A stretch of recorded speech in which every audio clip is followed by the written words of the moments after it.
बेकार हो गया। कभी कभी ऐसे व्यक्ति मिल जाते हैं, दोनों में, जानवर में, उस व्यक्ति में अगर समानता की जाए तो ऐसा लगता है इसमें कोई डिफरेंस नहीं, ऐसे अवगुण भरे हुए हैं। तो प्रेमियों, हम सब अवगुणों से भरे थे, लेकिन गुरु महाराज मिल गए।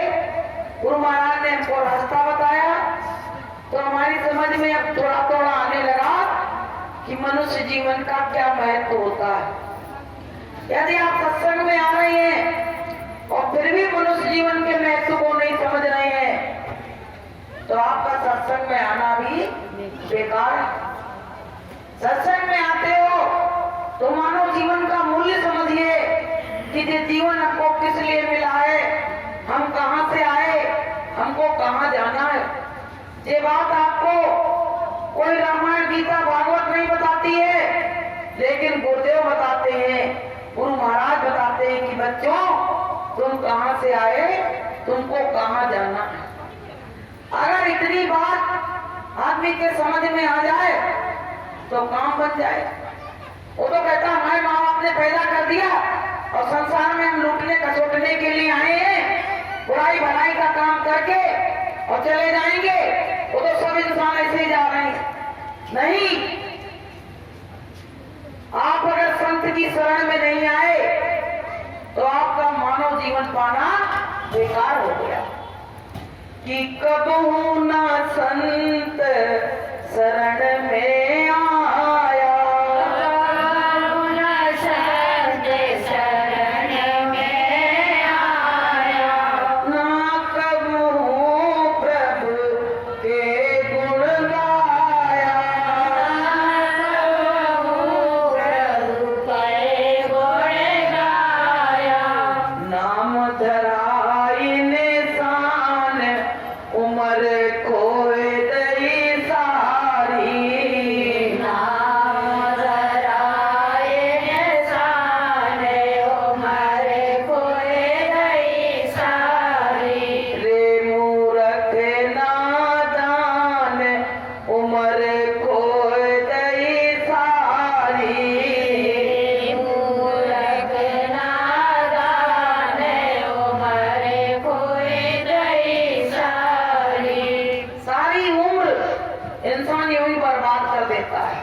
कहती है अरे हम तो बूढ़े हो गए, नाती हो गए, बेटा हो गए, आपका सीखने को बाकी। यही तो कहती है, हमने सब सीख लिया, मेरे बाल ऐसे नहीं सफेद हो गए, हमको अनुभव है।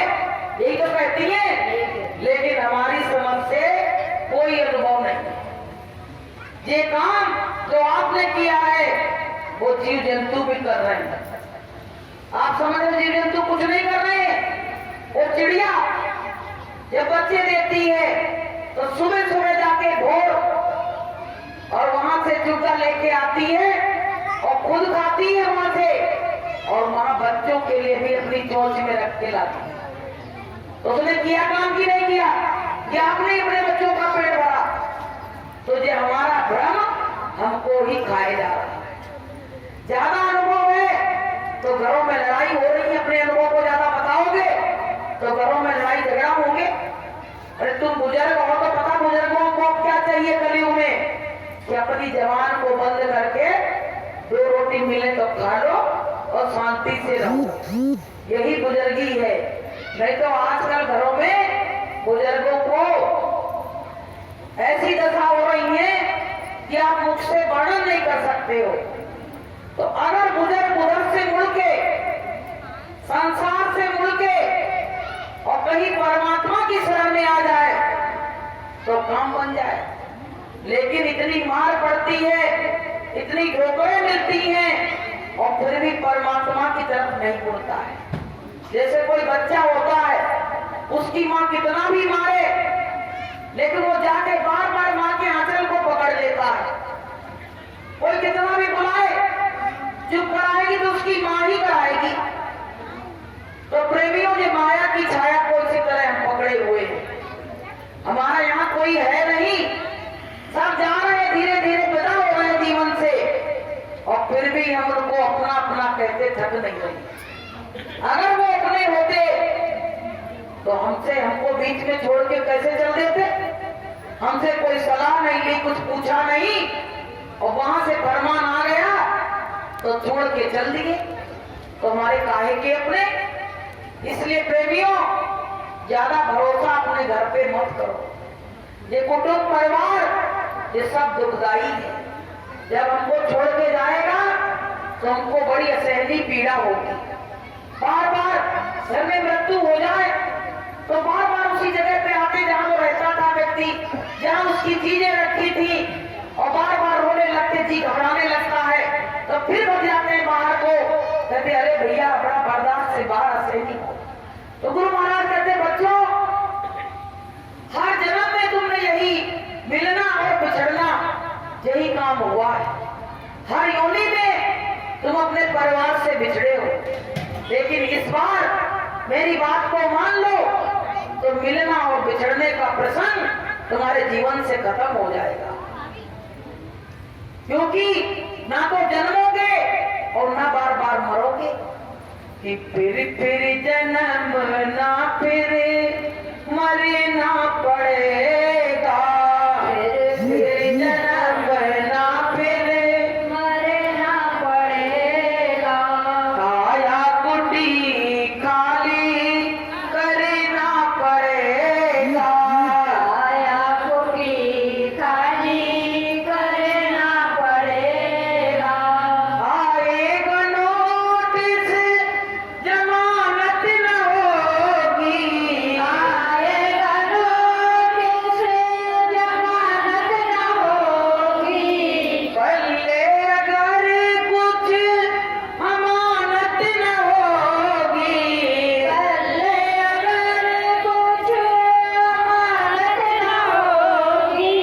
घोर नरक बीच दुख सहना पड़ेगा, घोर नरक बीच दुख सहना पड़ेगा। काया कुटी काली करना पड़ेगा, काया कुटी काली करना पड़ेगा। तो गुरु महाराज कहते हैं अगर तुम्हारे पास वो अमानत नहीं होगी, ये अमानत नहीं कि गड्डियां अब सबके घरों में रखी होंगी, इस पैसे की वहां कोई वैल्यू नहीं है। गुरु महाराज कहते हैं जो तुम जो नाम रतन धन की कमाई करोगे यही तुम्हारे पास प्रॉपर्टी होगी, और यहाँ की प्रॉपर्टी तो यही छूट जाएगी। इसलिए गुरु महाराज कहते हैं संत की शरण में आ जाओ तो बार बार जन्मना और मरना छूट जाएगा। गुरु महाराज ऐसे आए जिसने कहा कि हम तुम्हारा जन्म मरण मिटा देंगे, आज तक किसी ने कहा ही नहीं, किसी ने कहा ही नहीं। तो बताइए प्रेमियों, हमको मनुष्य जीवन मिला और गुरु महाराज मिल गए, और गुरु महाराज ने ये भी कह दिया कि तुम्हारा जन्म मरण मैं कटवा दूंगा। कि तेरो जन्म मरण मिट जाए, गुरु को नाम सुमर प्यारे। मरण मिट जाए, गुरु का नाम सुमर प्यारे। नाम सुमर प्यारे, गुरु का नाम सुमर प्यारे। नाम सुमर प्यारे, गुरु का नाम सुमर प्यारे। तेरो जन्म मरण मिट जाए, गुरु का नाम सुमर प्यारे। तेरा जन्म मरण मिट जाए, गुरु का नाम सुमर प्यारे। तो क्या कहा गया? तुम्हारा जन्म और मरण दोनों मिट जाएगा अगर गुरु का नाम सुमिरते रहोगे तो प्रेमियों, ये कोई बड़ा काम है? ये कोई ऐसा बड़ा काम नहीं है। इतने कष्ट के बाद, इतना कष्ट जब होता है उसमें तो ये गुरु का नाम धीरे धीरे लेते रहो तो क्या कोई परेशानी है? आपका मन पवित्र हो जाएगा, आपका तन पवित्र हो जाएगा अगर गुरु का नाम लेते रहोगे, और आपके अंदर की जितनी टेंशन है, परेशानी है, पीड़ा है, सब सही हो जाएगी गुरु का नाम लेने से। बोलिए प्रेम से। तो प्रेमियों, हमारे गुरु महाराज ने हमको यही सिखाया। सत्संग किस बात का होता है कि आप लोग यहाँ से कुछ लेके जाओ और वहां जाके इसका भजन करो, सुमिरन करो, अपने गुरु का गुणगान करो और गुरु पे विश्वास और भरोसा करो, तब तो आपका काम बनेगा, वरना काम बनने वाला नहीं। तो मानव जीवन ने हमको बड़ी दया और कृपा से मिला है। अच्छा, इसमें इतने लोग बैठे हैं, किसी को ये मालूम है कि मेरा जीवन कब खत्म होगा? सांसों की पूंजी कब खत्म हो जाएगी? किसी को नहीं मालूम है। इसलिए प्रेमियों, समय रहते गुरु महाराज कहते हैं कि हर दिन जिंदगी का अपना आखिरी दिन समझो। अगर ये समझते रहोगे तो प्रेमियों काम हो जाएगा, और वरना काम होने वाला नहीं। एक बार क्या हुआ, एक बहन आप लोगों जैसे सत्संग में जाती होगी, तो उस बहन ने कहा कि अपने पति से कि हम सत्संग में जाते बड़ा अच्छा लगता है, आप लोग कोई सत्संग में चला करो। आप प्रेमियों क्या हुआ, उसका पति कहने लगा कि तू जाती है खुद अकेली और हमको भी बीच में घसीटे ले रही है, मैं नहीं जा सकता सत्संग में। तो उसने समझाया कि मौत नजदीक खड़ी रहती है। जैसे अपने गुरु महाराज बताते हैं, तो मान लो अपने पति नहीं आए सत्संग में, तो अपन घर जाके